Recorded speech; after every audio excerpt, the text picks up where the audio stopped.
नमस्कार. सकाळ वृत्तपत्र समूह आणि DCF व्हेंचर्स यांच्या संयुक्त विद्यमानी 10वी परीक्षेची तयारी या कार्यक्रमामध्ये महाराष्ट्रातल्या सगळ्या विद्यार्थी आणि पालकांचं मनपूर्वक स्वागत. आता इथे भूगोल या विषयाचं मार्गदर्शन करण्यासाठी आलेले आहेत स्मिता श्रीधर करंदीकर. नमस्कार मॅडम, तुमचंही स्वागत. विद्यार्थी मित्रांनो, 10वीच्या परीक्षेमध्ये आणि 10वीचा अभ्यासक्रम करत असताना, अभ्यासाची तयारी करत असताना, परीक्षेची तयारी करत असताना भूगोल हा विषय आपण याला किती महत्त्व देतो याचा नक्की विचार करा. खरं म्हणजे परीक्षेच्या शेवटच्या दिवशी हा पेपर असतो आणि समाजशास्त्राचा हा विषय असतो आणि याला कमी महत्त्व दिलंच जातं. पण खरं म्हणजे हा स्कोरिंगचा विषय आहे, याच्यात पैकीच्या पैकी गुण मिळू शकतात आणि याबद्दलचं मार्गदर्शन आज करंदीकर मॅडम आपल्याला इथे करणार आहेत. मॅडम, पुनश्च तुमचं स्वागत. आणि आम्हाला सगळ्यांना, महाराष्ट्रातले सगळे विद्यार्थी आपल्याला आता बघता आहेत, तर आम्हाला ऐकायचं आहे की हा नेमका विषय, ह्याची तयारी कशी करायची, भूगोल हा विषय याच्या मला मध्ये पैकीच्या पैकी मार्क मिळवायचे तर काय करूया, आम्हाला मार्गदर्शन करा. नक्की. सगळ्यात महत्त्वाची पहिली गोष्ट म्हणजे की समाजशास्त्रातला विषय हे मॅडमनी सांगितलेलं आहे तुम्हाला. एकूण 50 गुणांचा विषय आहे आणि 10 गुण हे अंतर्गत गुण आहेत. त्यातला 40 मार्काचा पेपर तुम्हाला द्यायचा आहे. पण हा 40 मार्काचा पेपर देत असताना मुलांनो त्याची तयारी कशी करायची हे मी तुम्हाला सांगणार आहे. सुरुवातीला सगळ्यात महत्त्वाची गोष्ट म्हणजे अभ्यास कसा करायचा. कारण सर्वसाधारण मुलांना हा प्रश्न पडतो की अभ्यास कसा करायचा. तर अभ्यास करताना काही महत्त्वाच्या गोष्टी या तुम्ही लक्षात ठेवा. सगळ्यात महत्त्वाची गोष्ट म्हणजे पाठ्यपुस्तकाला भर देणं किंवा पाठ्यपुस्तकावर भर देणं हे खूप गरजेचं आहे. मुलं जनरली काय करतात की पाठ्यपुस्तक सोडून इतर पुस्तकं वाचतात आणि मग त्यांच्या मनामध्ये गोंधळ होऊ शकतो. त्यासाठी पाठ्यपुस्तकाचं किमान 2दा वाचन होणं गरजेचं आहे. तुमची आता प्रिलिम परीक्षा झालेली असेल, त्यामुळे आतापर्यंत किमान तुम्ही 2दा-3दा प्रत्येक पाठ हा वाचलेला असणार आहे. पण आता फायनल एक्झाम म्हणजे बोर्डाच्या परीक्षेसाठी तुम्हाला किमान 2दा हा प्रत्येक धडा वाचणं गरजेचं आहे. धड्याखालच्या प्रश्नांची उत्तरं ज्यावेळेला तुम्ही धडा वाचाल त्यावेळेला तिथे अंडरलाइनिंग करत जा. त्याला मुद्देसूद, म्हणजे हा विज्ञानाशी निगडीत विषय असल्यामुळे प्रत्येक उत्तरामध्ये मुद्दे लिहिणं खूप गरजेचं असतं आणि त्यामुळे त्या मुद्द्यांना आकडे घाला, ते हायलाईट करा, हे खूप आवश्यक आहे. त्यानंतर पाठ्यपुस्तकात तुम्ही बघितल्यानंतर बोर्डाचे पेपर सोडवणं हे खूप आवश्यक आहे. तर बोर्डाचेच पेपर का सोडवायचे? कारण बोर्डाचे पेपर हे व्यवस्थित त्याचं मूल्यमापन झालेलं असतं, व्यवस्थित वेटेजनुसार ते तयार केलेले असतात आणि बरोबर ते चौकटीमध्ये, म्हणजे त्या व्यवस्थित फॉर्म्समध्ये ते असतात. बोर्डाचे काही नॉर्म्स असतात, त्या नॉर्म्सनुसार हे पेपर तयार केले जातात आणि त्यामुळे ते जर पेपर तुम्ही सोडवले तर तुमचा आत्मविश्वास निश्चितपणे वाढणार आहे. त्यानंतर ज्यावेळेला तुम्ही स्वतःच्या नोट्स काढाल, मी तुम्हाला असा एक मार्गदर्शनपर सल्ला देईन की मुलांना तुम्ही धड्याखालचे जे प्रश्न आहेत त्या प्रश्नांची उत्तरं स्वतः लिहून काढा आणि ही लिहित असताना रंगांचा वापर करा. कारण रंग आपल्या लक्षात राहतात. एक सायकोलॉजिकल आहे की साधारणतः लाल रंगाने आपण अंडरलाइनिंग काय केलेलं होतं, मग ते आपल्याला परीक्षेच्या वेळेला बरोबर आठवतं आणि त्यामुळे तुम्ही रंगांचा वापर करा. अंडरलाइनिंग करताना किंवा चौकट करताना जर याचा वापर केला तर तुम्हाला तो फायदेशीर ठरणार आहे. तुमची स्वतःची एक नोट्सची वही तयार होणार आहे आणि ह्या नोट्सच्या वहीचा तुम्हाला उपयोग होणार आहे. एक तर तुमच्या हाताखालनं ती उत्तरं गेलेली असल्यामुळे तुमचा आत्मविश्वास वाढणार आहे आणि प्रत्येक उत्तर लिहित असताना ते कशाप्रकारे लिहावं किंवा किती मुद्दे त्याच्यामध्ये असावेत याचा अंदाज तुम्हाला निश्चितपणे येणार आहे. आता ज्यावेळेला मी प्रश्नपत्रिकेचं स्वरूप सांगेन त्यावेळेला इतर मुद्दे सांगणार आहे, परंतु विद्यार्थी मित्रांनो असं लक्षात येतं की वस्तुनिष्ठ प्रश्नांची उत्तरं विद्यार्थी पूर्ण वाक्यात देत नाहीत. ती पूर्ण वाक्यात देणं ही खूप आवश्यक आहे. गाळलेल्या जागा असेल तर ते अंडरलाइनिंग करणं गरजेचं आहे. अक्षर तुमचं सुवाच्य असणं खूप आवश्यक आहे. एका ओळीमध्ये 6 ते 7 शब्द एवढेच लिहिले गेले पाहिजेत. अक्षरांची गिचमीड नको. अक्षरं ही मोठी असायला पाहिजेत की जेणेकरून जो एक्झामिनर आहे तो वाचत असताना त्याला कुठल्याही प्रकारची अडचण येणार नाही. तुमची उत्तरपत्रिका जर तुम्हाला आवडली तर ती एक्झामिनरला निश्चितपणे आवडणार आहे आणि त्यामुळे तुम्ही ते सुवाच्य लिहिणं खूप गरजेचं आहे. दोन्ही बाजूला व्यवस्थित मार्जिन सोडा. काही ठिकाणी स्टेन्सिलचा वापर करता येतो, तो स्टेन्सिलचा वापर कसा करायचा हे मी तुम्हाला प्रत्येकाचं उत्तर लिहित असताना सांगणार आहे की कुठे कोणतं स्टेन्सिल वापरायचं आहे. सर्वसाधारण मुलांचा प्रश्न हा असतो की ज्यावेळेला आपण प्रश्नपत्रिका बघतो त्यावेळेला सुरुवातीला काही सूचना दिलेल्या असतात. त्या सूचनांमध्ये स्टेन्सिलचा वापर करायला परवानगी आहे अशा प्रकारची सूचना दिलेली असते. मग स्टेन्सिल म्हणजे काय हेच मुलांना माहिती नसतं, त्याचा वापर कसा करायचा हेही माहिती नसतं. त्यामुळे आज मी त्याच्यावरही भर देणार आहे. काही गोष्टींमध्ये विद्यार्थ्यांचे मार्क हे जाऊ शकतात, तर ते कुठले आहेत हे मी तुम्हाला प्रश्नपत्रिकेच्या स्वरूपामध्ये सांगणार आहे. तर मुलांनो, अभ्यास करत असताना भूगोलाचा सगळ्यात महत्त्वाची गोष्ट लक्षात ठेवा की इथे आपल्याला पाठ्यांशाला वेटेज नाही कुठे, सगळ्याला सारखं वेटेज आहे. आणि त्यामुळे अभ्यास करताना हा धडा महत्त्वाचा, तो कमी महत्त्वाचा असं करू नका. सगळेच धडे हे महत्त्वाचे आहेत. कुठलाही भाग बोर्डाने गाळलेला नाही आणि त्यामुळे तुम्हाला 1 ते 9 सगळ्या धड्यांचा अभ्यास करायचा आहे. लक्षात घ्या की तुम्हाला अभ्यास भारत आणि ब्राझील या 2 देशांचा करायचा आहे. भारत हा देश आपला आहे आणि म्हणून आपल्याला सगळी माहिती आहे असं नाहीये. तुम्हाला त्याच्यासाठी ॲटलासचा वापर करता येईल. ॲटलासमध्ये भारताचं नकाशा वाचन जर तुम्ही केलं तर तुम्हाला भारत हा देश समजून घ्यायला खूप सोपा पडेल. ब्राझील हा देश हा तुम्हाला अपरिचित आहे आणि त्यामुळे ब्राझीलचा अभ्यास करणं हे खूप आवश्यक आहे, कारण ब्राझील या देशाची माहिती ही पूर्णपणे आपल्याला नसते.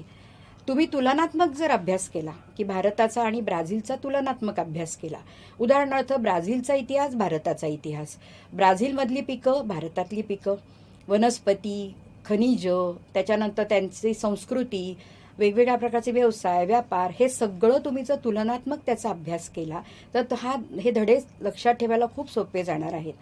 प्रत्येक धडा हा दुसऱ्या धड्याशी निगडीत आहे हे लक्षात ठेवा. त्यामुळे पहिल्या धड्यामध्ये तुम्हाला काय दिलेलं आहे तर क्षेत्राभ्यास.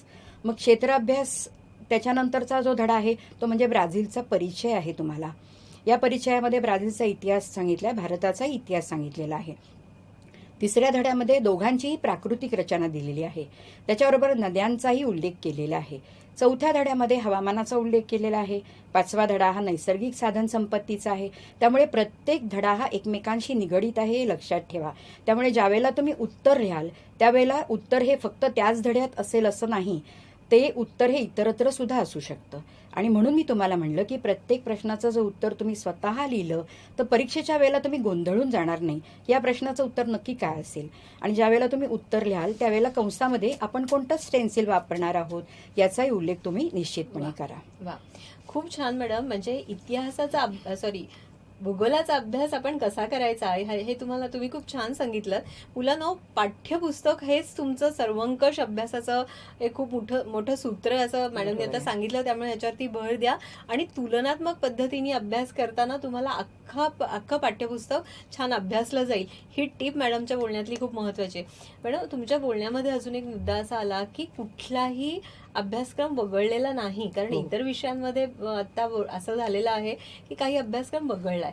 तर भूगोलामध्ये नेमकं असं झालंय का, आणि प्रश्नपत्रिकेचं स्वरूप मग त्या अनुषंगाने कसं असेल असं सांगा. नक्की. भूगोलामध्ये कुठलाही पाठ्यांश वगळण्यात आलेला नाही. फक्त हे लक्षात ठेवा, हे माहिती आहे का वगैरे, हे जे तुम्हाला रंगीत फॉर्मॅटमध्ये दिलेलं आहे ते तुमच्या अंतर्गत मूल्यमापनासाठी तुम्ही वापरू शकता किंवा अंतर्गत माहिती तुम्हाला असावी या दृष्टिकोनातून त्याचा उपयोग हा करू शकता. बोर्डामध्ये त्याच्यावर कोणत्याही प्रकारचे प्रश्न हे अंतर्गत ह्याच्यावरचे येणार नाही. दुसरी गोष्ट म्हणजे अशी की पाठ्यांशात सगळा तुम्ही अभ्यासायचा आहे, कुठलाही भाग वगळलेला नाही. त्यामुळे 1 ते 9 धडे त्याचा पूर्णतः सखोल अभ्यास तुम्ही करायचा आहे. वा, खूप छान. आता मॅडम, बऱ्याचदा असं होतं, आता वर्षभर बघा मुलांनी उत्तरपत्रिकांचं लेखन केलेलं नाहीये, त्यांना लेखनाचा सराव नाहीये. त्यामुळे परीक्षेमध्ये तो पेपर कम्प्लीट होणं हे खूप महत्वाचं आहे. मग त्यासाठीचं वेळेचं नियोजन कसं पाहिजे, कुठला प्रश्न किती वेळात त्याचा लिहून झाला पाहिजे हे प्लीज सांगा, कारण याची गरज आता मुलांना खूप आहे, तरच त्यांना गुणवत्ता मिळेल. निश्चितपणे आपण आता पहिल्यांदा प्रश्नपत्रिकेच्या स्वरूपाकडे जाऊया. कारण प्रश्नपत्रिकेचं स्वरूप बघितल्याशिवाय आपल्याला त्याचं नियोजन कसं करायचं हे कळणार नाही. त्यामुळे आपण प्रश्नपत्रिकेचं स्वरूप बघूया. बघा, इथे घटकनिहाय या स्लाइडमध्ये आपण बघूया आता पहिल्यांदा की इयत्ता 10वीचं घटकनिहाय गुणविभागणी दिलेली, त्याचा हा एक नमुना आहे.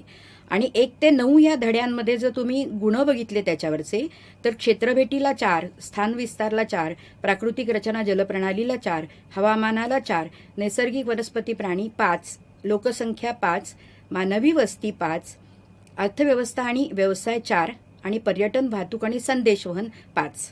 म्हणजे ज्या धड्यांची व्याप्ती मोठी आहे त्याला 5 मार्क दिलेले आहेत, पण 5 गुण दिलेले आहेत आणि इतरांना मात्र 4. म्हणजे हे जे वेटेज आहे ते वेटेज याप्रमाणे आहे, परंतु सगळं वेटेज हे सर्वसाधारणपणे सारखं आहे हे तुमच्या लक्षात येईल की वेटेज सारखं आहे. कुठलाही धडा महत्त्वाचा आणि कुठला धडा कमी महत्त्वाचा असं नाही आहे, हे तुम्हाला हा तक्ता बघून नक्की लक्षात येणार आहे.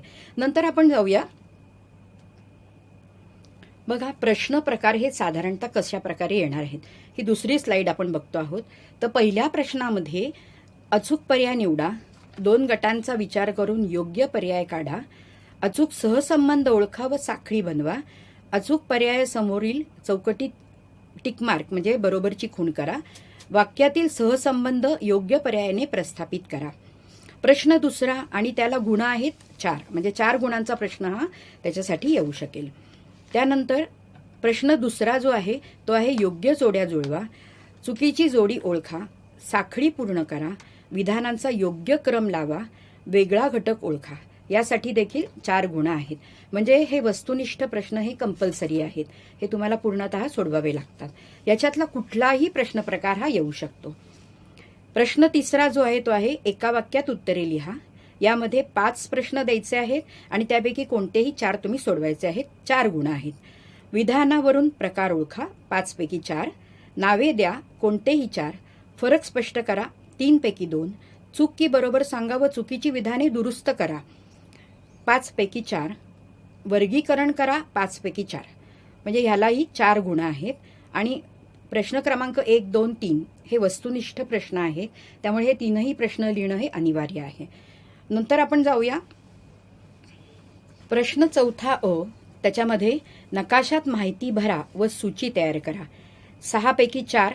माहितीच्या आधारे नकाशा तयार करा, अशा प्रकारे आहे. आता मुलांनो, सगळ्यात महत्त्वाची गोष्ट काय बघा, वस्तुनिष्ठ प्रश्न आपल्याला वाटतात तितके सोपे नसतात. म्हणजे तुम्ही जर धड्यांचं नीट वाचन केलं नाही तर तुम्हाला वस्तुनिष्ठ प्रश्नांची उत्तरं लिहिता येणार नाही. त्यामुळे धड्यांचं सूक्ष्म वाचन करणं हे खूप गरजेचं आहे. त्याच्यानंतर काय महत्वाचं आहे तर वस्तुनिष्ठ प्रश्न हे पूर्ण वाक्यात लिहिणं खूप गरजेचं आहे. म्हणजे वस्तुनिष्ठ प्रश्नाच्या बाबतीत तुम्ही हे लक्षात ठेवा. प्रश्न चौथा अ जो आहे तो सर्वसाधारण विद्यार्थ्यांचे मार्क हे नकाशामध्ये माहिती भरण्यात जातात. कारण का तर नकाशांचा सराव विद्यार्थी करत नाही असं सर्वसाधारणपणे आढळतं. आणि यासाठी काय महत्वाचं आहे तर धड्यातले सगळे नकाशे महत्वाचे आहेत. ब्राझीलचाही नकाशा महत्वाचा आहे, भारताचाही नकाशा महत्वाचा आहे.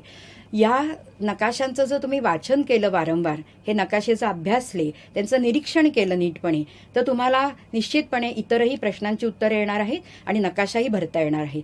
कारण नकाशाचे मार्क देखील हातचे आहेत, परंतु त्याचा अभ्यास न केल्यामुळे हे मार्क जाऊ शकतात. आता याच्यामध्ये बघा, प्रश्न चौथा अ जो आहे, नकाशामध्ये माहिती भरा आणि सूची तयार करा.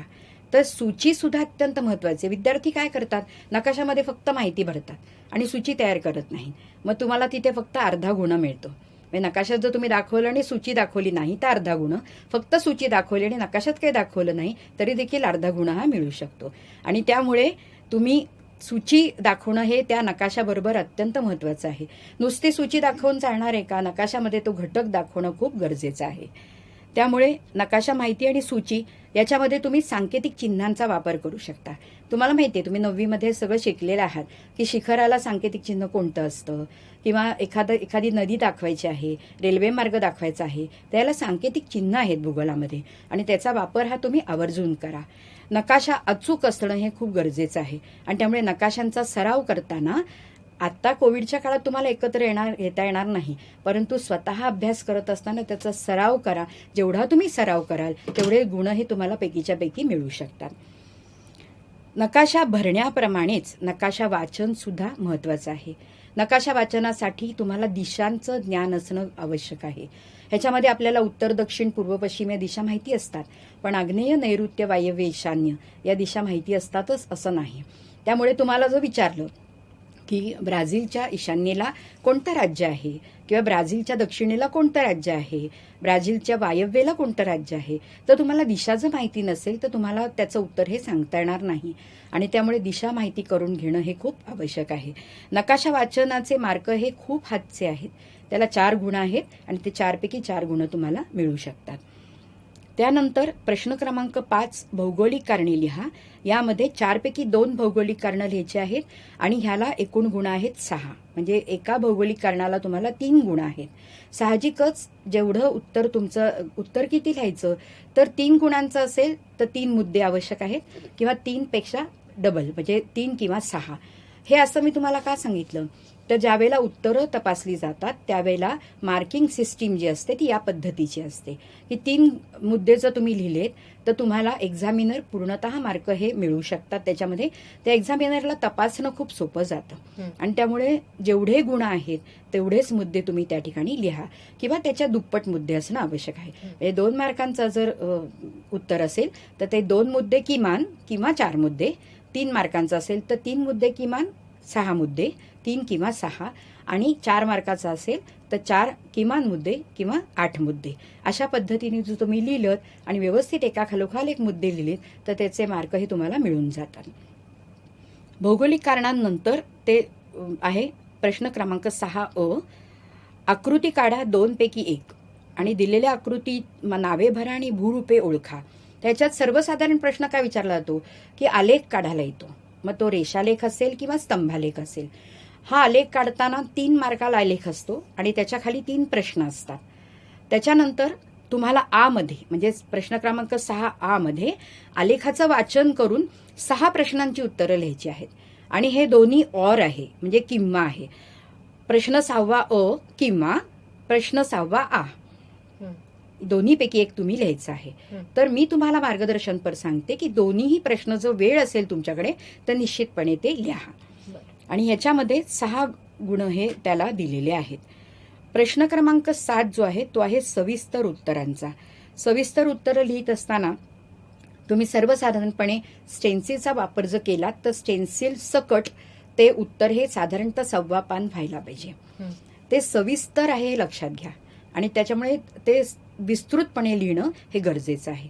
मग तिथे सविस्तर उत्तरं येईल किंवा थोडक्यात उत्तरं येतील किंवा स्पष्ट करा येईल अशा कोणत्याही स्वरूपाचा प्रश्न विचारला जातो. तुम्ही 2च लिहायचे असतात आणि त्याला एकूण गुण आहेत 8. त्यानंतर बघा आलेखाचा प्रश्न मी तुम्हाला मगाशी जसं सांगितलं तो आलेख सुद्धा अचूक असणं आवश्यक आहे. याच्यामध्ये एक्स आणि वाय ॲक्सिसवर काय दिलेलं आहे परिमाण ते लिहिणं गरजेचं आहे किंवा जे परिमाण तुम्ही घेणार आहात ते उजव्या बाजूला आलेखाच्या लिहिणं हेही आवश्यक आहे. आलेखाला मथळा देणं गरजेचं आहे. हे सगळं जर तुम्ही केलं तर आलेखाचे गुण हे तुम्हाला मिळून जातात. आणि त्यामुळे आपण आता बघणार आहोत की याला प्रत्येक प्रश्नाला आपण वेळ किती देणार आहोत तर तो वेळ आपण आता बघणार आहोत. आता प्रश्न क्रमांक 1 जो आहे त्या प्रश्न क्रमांक 1ला बघा प्रश्न क्रमांक 1ला 5 मिनिटांचा वेळ आहे. 5 मिनिटांचा का तर वस्तुनिष्ठ प्रश्न आहे आणि 4च लिहायचे आहेत. गाडलेली जागा चुकी बरोबर याला वेळ नाही लागत फारसा आणि त्यामुळे 5 मिनिटंही त्याला दिलेली आहेत. प्रश्न दुसरा जो आहे त्याला देखील 5 मिनिटं दिलेली आहेत कारण तोही वस्तुनिष्ठ स्वरूपाचा आहे. पण प्रश्न तिसऱ्यात मात्र लक्षात घ्या की एका वाक्यात उत्तरे द्या किंवा विधानावरून प्रकार ओळखा किंवा नावे द्या हे तुमचं लवकर होऊ शकतं. पण फरक स्पष्ट करा, टिपा लिहा किंवा वर्गीकरण करा या सगळ्याला वेळ लागतो आणि त्यामुळे तिथे एकूण 10 मिनिटंही दिलेली आहेत. त्यामुळे 5, 5, 10. त्यानंतर बघा प्रश्न 4 जो आहे म्हणजे आता तुम्ही काय करायचं की ही मिनिटं होईपर्यंत थांबायचं नाही. पुढे आपला पेपर हा चालू ठेवायचा आपल्याला. तर नकाशात माहिती भरा व सूची तयार करा. यासाठी 6 पैकी 4 नकाशामध्ये माहिती भरायला आणि सूची भरायला वेळ लागतो खूप आणि त्यामुळे नकाशात माहिती भरत असताना त्याला 20 मिनिटं दिलेली आहे कारण 4 घटक तुम्हाला तिथे दाखवायचे आहेत. तर 6 पैकी 4 घटक दाखवायचे असल्यामुळे तुम्ही जर 6 दाखवलेत तर कुठलाही योग्य जो आहे तो ग्राह्य धरला जातो आणि त्यामुळे ते अचूकता महत्वाची आहे. सूची तयार करणं गरजेचं आहे म्हणून तिथे 20 मिनिटं दिलेली आहेत. त्यातला जो आ भाग आहे ज्याच्यामध्ये नकाशा वाचन आहे ते नकाशा वाचन हे तुलनेने सोपं आहे आणि त्यामुळे त्याला सर्वसाधारणपणे आपण बघितलं तर 10 मिनिटंही दिलेली आहेत. प्रश्न 5 भौगोलिक कारणं तर त्याला 20 मिनिटं दिलेली आहेत. कारण का तर त्या 3 भौगोलिक कारणं लिहायची आहेत आणि तुम्ही तिथे स्टेन्सिलचा वापर जर केला तर तुम्हाला वेळ लागणार आहे या सगळ्यासाठी आणि म्हणून तिथे 15 मिनिटं दिलेली आहेत. म्हणजे प्रत्येक एका कारणासाठी 5 मिनिटं याप्रमाणे तुम्ही घ्यायची आहेत. प्रश्न 6 आलेखाचा आहे. तर आलेखाला सर्वसाधारणपणे आलेख काढणं, आलेखाची उत्तरं लिहिणं किंवा आलेख वाचन करून आलेखाची उत्तरं लिहिणे हे दोन्ही जर प्रश्न तुम्ही सोडवलेत तर त्याला 20 मिनिटं तरी किमान लागतील आणि त्यामुळे 20 मिनिटांचा वेळ हा त्याच्यासाठी दिलेला आहे. त्यानंतर प्रश्न 7 जो आहे सविस्तर उत्तरांचा, 2च सविस्तर उत्तरं लिहायची आहेत पण ती मोठी आहेत, विस्तृत आहेत आणि म्हणून त्यांना पण 20 मिनिटांचा कालावधी दिलेला आहे. असं जर सगळं तुम्ही मिनिटं जर मोजली तर ती 110 मिनिटं होतात आणि आपला पेपर हा 2 तासांचा आहे म्हणजे 120 मिनिटांचा आहे. तर उरलेली 10 मिनिटं काय करायचं, तर उरलेल्या 10 मिनिटांमध्ये परत एकदा उत्तरपत्रिका नीट बघायची. कुठे काही राहिलेलं नाहीये ना, अंडरलाइनिंग राहिलंय का, नकाशा भरायचा राहिलाय का, एखादा मुद्दा लिहायचा राहिलाय का, किंवा उत्तर नंतर आपल्याला एखादं आठवतं मग ते मुद्दे नंतर आठवले तर ते तिथे आपण ऍड करू शकतो आणि हॉलो स्टिकर लावणं वगैरे या सगळ्यामध्ये तुमचा वेळ जातो. तर ही 10 मिनिटं वरची त्याच्यासाठी दिलेली आहेत. मुलांना मी तुम्हाला बोर्डाचे पेपर सोडवायला सांगितलेले आहेत. तर बोर्डाचे पेपर या पद्धतीने तुम्ही सोडवा. मी जसं टायमिंग तुम्हाला दिलेलं आहे त्या पद्धतीने सोडवले तर निश्चित फायदा तुम्हाला होणार आहे. यात मॅडम मला एक असं विचारायचं आहे की आता ज्याला विस्तृत उत्तरं लिहायची आहेत किंबहुना अधिक प्रश्नांची जी उत्तरं आहेत बरोबर आहे. तिथे स्टेन्सिल्सचा वापर मुलांनी करायचा आहे. म्हणजे थोडक्यात अधिक मार्क असलेल्या प्रश्नांमध्ये मुलांनी अशा सगळ्या ट्रिक्सचा वापर करणं ज्याच्यामुळे त्यांना गुण चांगले मिळतील. म्हणजे मुलांना हे लक्षात घ्या की वेळेत पेपर कंप्लीट करण्यासाठी आता मॅडमनी सांगितल्यासाठी आपल्याला सराव करणं खूप गरजेचं आहे ना मॅडम. हो बरोबर. खूप सराव सरावाची केला, अत्यंत आवश्यकता खूप आहे. अत्यंत आवश्यकता आहे आणि यासाठी तुम्ही आतापासून सराव केलात तर आता थोडक्या दिवसात तुम्हाला तो कंप्लीट करायचा आहे. बरोबर आहे. मॅडम वस्तुनिष्ठ प्रश्न जे असतात याच्यामध्ये अनेक मुलांची धांदल उडते बरोबर आहे. आणि काही मुलं ते सोडूनच देतात. तर यासाठी काय काळजी घेतली पाहिजे मुलांनी? वस्तुनिष्ठ प्रश्नांची उत्तरं देण्यासाठी आधी सगळ्यात महत्वाचं म्हणजे धड्याखालचे प्रश्न सोडवणं गरजेचं आहे. हा, धड्याखालचे प्रश्न सोडवणं गरजेचं आहे. आणि दुसरी महत्वाची गोष्ट म्हणजे पाठ्यपुस्तकाचं वाचन करणं. कारण मुलं पाठ्यपुस्तक वाचायला कंटाळतात. त्याचं वाचन करणं हे खूप आवश्यक असतं. कारण कुठलाही प्रश्न जर विचारला आपल्याला आणि 4 पर्याय दिलेले असतात, जर तुमचं वाचनच झालं नसेल तर ते 4 पर्यायांमध्ये तुमचा गोंधळ होऊ शकतो. बरोबर. आणि त्यामुळे जर वाचन व्यवस्थित केलं तर वस्तुनिष्ठ प्रश्नांची उत्तरं तुम्हाला नीटपणे देता येतात. आणि तिसरी महत्वाची गोष्ट म्हणजे जसं मी तुम्हाला सांगितलं की धड्याखालचे प्रश्न तुम्ही सोडवा, स्वतः लिहून काढा त्याची उत्तरं आणि ती जर लिहून काढली तर तुमचा आत्मविश्वास निश्चितपणे वाढणार आहे. आता याच्यामध्ये आपण काही उत्तरं पण बघणार आहोत. बरं. तर ती आपण बघूया आता. चालेल ना.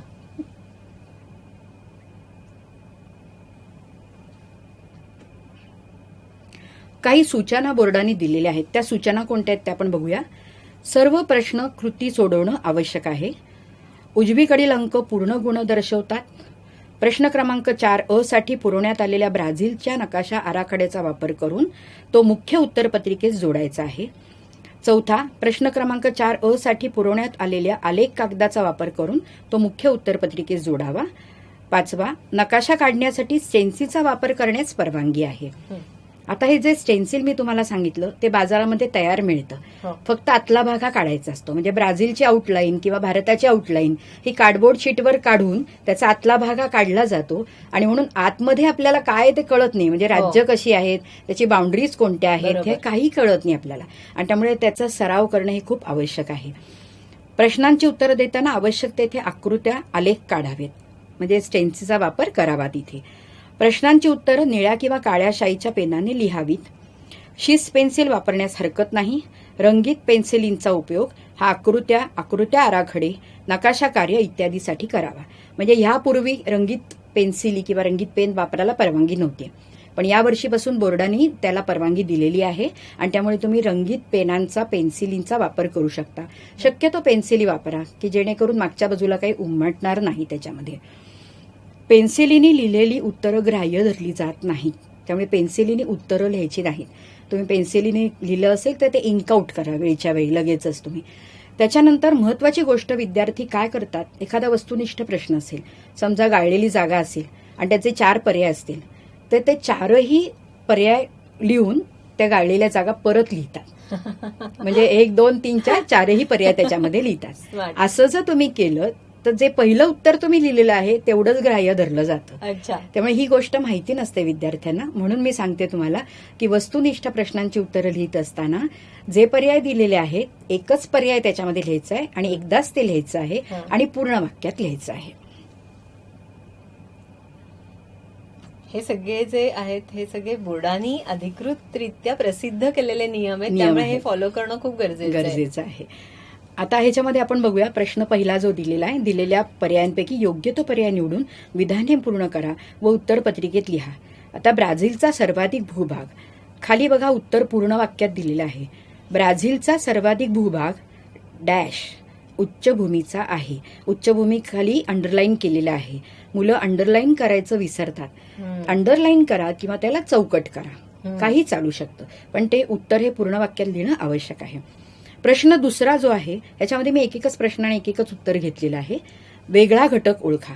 आता वेगळ्या घटकामध्ये बघा, पहिला आहे भारतीय वनस्पती, पहिला आहे देवदार, दुसरा आहे म्हणजे अ आहे देवदार, ब अंजन, क ऑर्किड आणि ड वड. तर देवदार, अंजन आणि वड हे आपल्याकडच्या वनस्पती आहेत, पण ऑर्किड आपल्याकडे नाही. त्यामुळे ऑर्किड हा वेगळा घटक आहे. तर खाली उत्तर लिहिताना ऑर्किड असं लिहिलेलं आहे आणि अंडरलाइनिंग केलेलं आहे. तर हे तुम्ही लक्षात घ्यायचं आहे. आता प्रश्न तिसरा जो दिलेला आहे तो आहे खालील विधाने चुकी बरोबर ते लिहा व चुकीची विधाने दुरुस्त करून द्या. ब्राझीलच्या पश्चिम भागात दाट लोकवस्ती आहे. तर आता हे विधान चुकीचं आहे, पण आपण कसं लिहिणार आहोत? हे विधान चूक आहे. बरोबर विधान खालीलप्रमाणे, ब्राझीलच्या पश्चिम भागात विरळ लोकवस्ती आहे.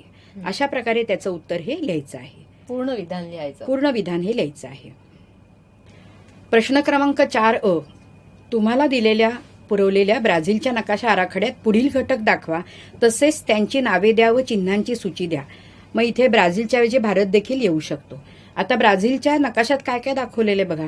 मॉरोजो बेट, पिको दी नेब्लिना, पॅन्टनॉल दलदलीचा प्रदेश, अवर्शन चतुष्कोन, कटिंगा, सोनेरी तामरीन. हे सगळे घटक हे पाठ्यपुस्तकातल्या नकाशात आहे. तुम्ही जर पाठ्यपुस्तकातल्या नकाशांचा अभ्यास केला तर तुम्हाला हे घटक निश्चितपणे दाखवायला सोपं जाणार आहे. आता इथे बघा, हे सगळे घटक दाखवलेले आहेत, ते अचूक दाखवलेले आहेत, पुस्तकाप्रमाणे दाखवलेले आहेत आणि इथे या भागामध्ये सूची तयार केलेली आहे. त्यामुळे नकाशात घटक दाखवणं आणि सूची करणं हे असं जर केलं तर तुम्हाला पूर्ण गुण हे मिळणार आहेत आणि ते अचूक दाखवणं सुद्धा आवश्यक आहे. आणि मी जसं तुम्हाला सांगितलं की 6 घटक विचारले, ते 6ही घटक तुम्ही त्या ठिकाणी दाखवा. नकाशामध्ये सर्वसाधारण विद्यार्थ्यांचे मार्क जातात आणि त्यामुळे तुम्ही नकाशांचा सराव करणं खूप गरजेचं आहे. त्यातलाच प्रश्न 4 दिलेल्या नकाशाचे वाचन करून त्याखाली दिलेल्या प्रश्नांची उत्तरे लिहा. ह्याच्यामध्ये देखील 6 घटक दिलेले असतात आणि 6 पैकी 4 तुम्ही लिहायचे असतात, 4 गुण असतात. पण मी एक उत्तरादाखल किंवा एक उदाहरण म्हणून 3 प्रश्नांची उत्तरं दिलेली आहेत. ती कशी लिहायची ते आपण बघूया. नकाशा काय दर्शवतो? नकाशा भारतातील प्रमुख लोहमार्ग व विमानतळ दर्शवतो. दुसरं, नकाशातील पूर्व किनारपट्टीवरील कोणत्याही 2 विमानतळाची नावे लिहा. मग चेन्नई, विशाखापट्टणम, हावडा ही विमानतळे पूर्व किनाऱ्यावर आहेत. तिसरं, नकाशात कोणत्या राज्यात लोहमार्ग आढळत नाहीत? नकाशात सिक्कीम राज्यात लोहमार्ग आढळत नाहीत. असं पूर्ण वाक्यात उत्तर देणं हे खूप गरजेचं आहे. विद्यार्थी फक्त सिक्कीम लिहितात किंवा फक्त एखादंच बंदर त्याच्यामध्ये टाकतात किंवा विमानतळ टाकतात, तर असं करायचं नाही. पूर्ण मार्क मिळवायचे असतील तर अशा प्रकारे उत्तर लिहिणं गरजेचं आहे. त्यानंतर पुढच्या प्रश्नाकडे आपण जाणार आहोत, तो आहे भौगोलिक कारणं. भौगोलिक कारणामध्ये मी जसं सांगितलं तुम्हाला की एकूण 2 भौगोलिक कारणं तुम्हाला लिहायची आहेत आणि एका भौगोलिक कारणाला तुम्हाला 3 गुण आहेत. तर ती कशी लिहायची ते आपण बघूया. भारताच्या पूर्व किनाऱ्यावर नैसर्गिक बंदरे कमी आहेत, हे भौगोलिक कारण आहे. हे उत्तर लिहित असताना तुम्ही उत्तर ज्या वेळेला लिहाल त्यावेळेला असं लिहायचं, भारताच्या पूर्व किनाऱ्यावर नैसर्गिक बंदरे कमी आहेत कारण डॅश डॅश डॅश. पुढे नकाशा काढायचा भारताचा फक्त दक्षिण भाग दाखवला तरी चालणार आहे आणि त्याला चौकट करायची, त्याला दिशा दाखवायची, उत्तर दिशा दाखवायची. वरती टायटल लिहायचं की आपण काय दाखवतो इथे, पूर्व किनाऱ्यावरील नैसर्गिक बंदरे हे दाखवतो आहोत. मग कोणतीही 2 बंदरही त्याच्यामध्ये दाखवायची. नकाशामध्ये दिलेली आहेत ती, पण ती तुम्ही तिथे दाखवलीत आणि जर उत्तर लिहिलं, म्हणजे इथे तुम्ही स्टेन्सिलचा वापर केला. स्टेन्सिलनी भारताचा दक्षिण भाग काढला आणि इथे पूर्व किनाऱ्यावर तुम्ही 2 बंदरं दाखवली. ती 2 बंदरं दाखवल्यानंतर तुमच्या या उत्तराला वेटेज मिळणार आहे. याला वेगळे मार्क आहेत का? तर नाहीत. त्याला वेगळे मार्क नाहीत. स्टेन्सिलला वेगळे मार्क नाहीत. पण जर तुम्हाला असं विचारलं की भारताच्या नकाशात अमुक ठिकाणं दाखवून मग ह्या प्रश्नाचं उत्तर द्या असं जर असेल तर स्टेन्सिलला वेगळे मार्क असतात. इथे जरी स्टेन्सिलला वेगळे मार्क नसले तरी देखील एखाद्या एक्झामिनरला किंवा जो पर्यवेक्षक आहे त्याला प्रभावित करण्यासाठी तुम्हाला या उत्तराचा निश्चितपणे उपयोग होणार आहे. आपण बघूया आता. त्यातलं उत्तरातला अ भाग आहे. पूर्व किनारा बंगालच्या उपसागराला लागून आहे. गाळाच्या संचयनाने तयार झालेला आहे. आता तुम्ही उत्तर लिहित असताना सुद्धा अंडरलाईन जर केलं ना तर ते मुद्दे हायलाईट होतात आणि एक्झामिनर ते मुद्दे वाचतो. म्हणजे उदाहरणार्थ पूर्व किनारा, गाळाच्या संचयनाने हे महत्वाचे शब्द आहेत. तिथे तुम्ही लगेचच अंडरलाइनिंग त्याच पेनाने, ज्या पेनाने तुम्ही लिहिता त्यांनीच अंडरलाइनिंग करायचं. ब, अनेक पूर्ववाहिनी नद्यांनी दूरवरून वाहून आणलेल्या गाळामुळे मुखाशी त्रिभुज प्रदेश निर्माण झालेला आहे. क, गाळ व पाण्याची खोली कमी, त्यामुळे नैसर्गिक बंदराच्या विकासाला पोषक परिस्थिती नाही. अशा प्रकारे भौगोलिक कारणाचं उत्तर हे यायला पाहिजे. म्हणजे मी आधी काय सांगितलं तुम्हाला? कारण डॅश डॅश डॅश, स्टेन्सिलने नकाशा काढला आणि मग नंतर 3 मुद्दे तुम्ही लिहिले की तुम्हाला तिथे पैकीच्या पैकी 3 गुण हे मिळू शकतात. आता भूगोल हा विषय मॅडम आहे की याच्यामध्ये नकाशे आणि आलेख याला खूप महत्व आहे. बरोबर. मग आलेखाचा प्रश्न सोडवताना काय काळजी घ्यायची आणि कसा सोडवायचा? बरोबर आहे. आता आलेखाचा प्रश्न सोडवत असताना तुम्हाला एकतर रेषालेख तरी येईल किंवा स्तंभालेख तरी येईल. तर आलेखाचा प्रश्न सोडवत असताना तुम्हाला एक्स आणि वाय ऍक्सिस किंवा य आणि क्ष अक्ष जे दिलेले असतात त्या दोन्हीवर तुम्हाला परिमाण लिहावं लागतं. ते परिमाण लिहिणं हे गरजेचं आहे. तसंच आलेखाच्या उजव्या बाजूला आपण य अक्षावर काय घेतलं, म्हणजे 1 सेंटीमीटर बरोबर 10 लाख किंवा 1 सेंटीमीटर बरोबर 10 टन किंवा 1 सेंटीमीटर बरोबर 10 लाख लोकसंख्या, जे काही तुम्ही घेतलेलं असेल परिमाण ते तिथे तुम्हाला लिहिणं हे खूप गरजेचं असतं. स्तंभालेख जो असतो त्या स्तंभालेखामध्ये इक्विडिस्टन्स म्हणजे बरोबर त्याच्यात अंतर ठेवणं हे खूप गरजेचं आहे. स्तंभ खूप मोठेही असता कामा नये, खूप बारीकही असता कामा नयेत आणि त्या प्रत्येक स्तंभातलं अंतरही सारखं असायला पाहिजे. रेषालेख काढत असताना देखील या रेषा लेख काढताना ते जे पॉइंट्स आहेत ते अचूक यायला पाहिजेत. रेषा जोडत असताना तुम्ही ती हाताने जोडा, ती शक्यतो पट्टीने जोडू नका. आणि तिथे त्या रेषालेखावर तिथे जे तुम्ही पॉइंट्स घेतलेले आहेत ते पॉइंट्स तिथे काय घेतलं हे लिहिणं पण गरजेचं आहे. आणि यासाठी मला वाटतं त्यांनी त्या पेपरचा, त्या आलेखाच्या कागदाचाही घरी प्रॅक्टिस करताना उपयोग केला पाहिजे. बरोबर आहे. म्हणजे आलेख वही बाजारात जी मिळते त्याच्यावर आलेख काढण्याचा सराव करणं आवश्यक आहे. म्हणजे त्याचा निश्चितपणे त्यांना उपयोग होणार आहे. ओके, बरं. मॅडम, सविस्तर उत्तरं जेव्हा लिहिली जातात तर त्यासाठी त्यातले गुण मिळवण्यासाठी मुलांनी काय खास प्रयत्न केले पाहिजेत आणि लक्षात ठेवलं पाहिजे? आता सविस्तर उत्तरं लिहित असताना जसं मी सांगितलं तुम्हाला की स्टेन्सिलचा वापर जर केला तर परीक्षकावर प्रभाव पडतो. की परीक्षकाला कळतं की तुम्हाला ते उत्तर माहिती आहे आणि त्यामुळे तिथे स्टेन्सिलनी तुम्ही नकाशा काढा. नकाशा काढल्यानंतर म्हणजे आधी सविस्तर उत्तरामध्ये प्रश्न दिलेला असतो, त्याच्या खाली स्टेन्सिलनी नकाशा काढा आणि मग ते जे उत्तर आहे तुम्ही तिथे लिहिणार आहात. तर आता कसं आहे बघा, पहिला जो धडा आहे क्षेत्राभ्यासाचा त्याच्यामध्ये मुक्तोत्तरी प्रश्न विचारला जातो. मुक्तोत्तरी म्हणजे त्याचं उत्तर हे पाठ्यपुस्तकात नाही, ते तुम्हाला विचार करून लिहायचं आहे. म्हणजे तुम्ही उदाहरणार्थ समजा पर्यावरणामध्ये प्लॅस्टिकचा वापर कसा कराल तर ते उत्तर तुम्हाला तुमच्या मनाने लिहायचं आहे. किंवा कचऱ्याचं वर्गीकरण कसं कराल तर ते उत्तर लिहित असताना 4 मार्काला हा प्रश्न लक्षात घ्या. तर किमान 4 मुद्दे आणि 4पेक्षा जास्त मुद्दे, जसं मी तुम्हाला सांगितलं 4 किंवा 8 मुद्दे येणं हे गरजेचं आहे. आणि महत्वाच्या शब्दांखाली अंडरलाइनिंग करायचं. आता पहिल्या धड्यात म्हणजे क्षेत्राभ्यासामध्ये तुम्ही नकाशाचा वापर करू शकत नाही, मग तिथे तुम्ही फ्लो चार्टचा वापर करू शकता. म्हणजे मुद्दे जे आहेत ते तुम्ही फ्लो डायग्रॅममध्ये दाखवलेत आणि जर ते इलॅबोरेट केले किंवा स्पष्टीकरण त्याचं केलं तर त्याचा उपयोग हा निश्चितपणे होणार आहे. दुसऱ्या धड्यापासून तुम्ही नकाशाचा वापर करू शकता आणि त्यामुळे त्या नकाशामध्ये ती गोष्ट दाखवून त्याचं स्पष्टीकरण तुम्ही करू शकता. म्हणजे उदाहरणादाखल आपण आता बघणार आहोत. बघा, इथे आलेख दाखवलेला आहे आणि आलेख काढायचा आहे आणि आलेखाच्या खाली प्रश्न दिलेले आहेत, त्या प्रश्नांची उत्तरं तुम्ही लिहायची आहेत. आलेखाच्या बाबतीत काय काळजी घ्यायची मी तुम्हाला आधीच सांगितलेलं आहे. आता पुढे आपण बघूया. बघा, आ मध्ये दिलेल्या आलेखाचे वाचन करून त्या खालील प्रश्नांची उत्तर लिहा. म्हणजे फक्त आलेख दिलेला असतो तुम्हाला, त्याची उत्तरं तुम्हाला लिहायची आहेत, पण ती उत्तरं सुद्धा अचूक आणि पूर्ण वाक्यात दिली गेली पाहिजेत. त्यामुळे दोन्ही अ आणि आ हे दोन्ही प्रश्न तुम्ही सोडवा. आता इथे सविस्तर उत्तरांमध्ये जसं मी तुम्हाला सांगितलं की हा मुत्तोत्तरी प्रश्न आहे, तो तुम्ही थिंकिंगनी लिहायचा आहे. क्षेत्रभेटी दरम्यान कचऱ्याचे व्यवस्थापन तुम्ही कसे कराल? उत्तर दिलेलं आहे तुम्हाला. आता इथे सर्वसाधारणपणे 6 मुद्दे दिले, तर इथे तुम्ही 8 मुद्दे करू शकता तुमच्या मनाने. तर त्याच्यामध्ये किमान 4 मुद्दे किंवा 8 मुद्दे हे लिहिणं अपेक्षित आहे. दुसरं आपण उत्तर बघूया. आता याच्यामध्ये भारत आणि ब्राझील या दोन्ही देशात स्थानांसंदर्भात कोणकोणत्या बाबी वेगळ्या आहेत. इथे तुम्ही स्टेन्सिलनी काय काढाल, तर दुसऱ्या धड्यामध्ये भारतही दाखवलं आणि ब्राझीलही दाखवलं आहे. तर हे दोन्ही नकाशे तुम्ही शेजारी शेजारी काढायचे आणि मग त्यांचं स्थान दाखवून मग हे उत्तर अशा पद्धतीने लिहायचं आहे. तर असं हे 4 मुद्दे दिलेले आहेत. या 4 मुद्द्यानुसार जो प्रश्न लिहिला किंवा उत्तर लिहिलं तर त्याचा निश्चित फायदा तुम्हाला होणार आहे. अरे वा, खूप छान. या शेवटच्या प्रश्नावरती मला खरंच असं सांगावंसं वाटतं की भूगोलाचा अभ्यास करताना आपण त्या पाठ्यपुस्तकाचं व्यवस्थित वाचन करणं आवश्यक आहे, सराव भरपूर प्रश्नपत्रिकांचा करणं आवश्यक आहे, आलेख आणि नकाशांचं वाचन आणि त्याची प्रॅक्टिस करणं गरजेचं आहे. मॅडम, हे तुमचे सर्व मुद्दे विद्यार्थ्यांना खूप मार्क मिळवण्यासाठी उपयोगी नक्कीच ठरणार आहेत आणि चांगलं यश मिळणार आहे. आपण आज ह्या कार्यक्रमामध्ये 10वी परीक्षेची तयारी या कार्यक्रमामध्ये येऊन सकाळ वृत्तपत्र समूह आणि DCF व्हेंचर्स यांच्यातर्फे मी आपले मनापासून आभार मानते. धन्यवाद. धन्यवाद. थँक्यू.